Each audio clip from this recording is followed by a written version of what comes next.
ရှိတိုင်းဒီသားသမီးအတွက်ဆိုရင်နွန်တခံအဖေထွေးပွေမှု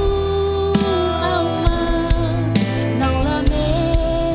နေပါများကြည့်တာဖေဖေကျေးဇူးပဲအဖေပြောလိုက်ရုံနဲ့လုံလောက်မယ်မထင်ဘူးလေအဖေကျေးဇူးကြောင့်သာယခုဘဝအရွယ်ကြီးရောက်ခဲ့ပြီလေဖေဖေကျေးဇူးပဲအဖေ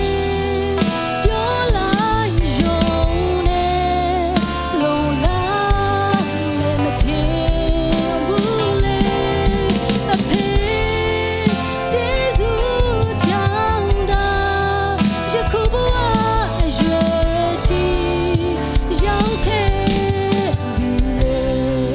ဖေဖေတကယ်ကျေးဇူးတင်လို့မဆုံးဘူးလေဖေဖေ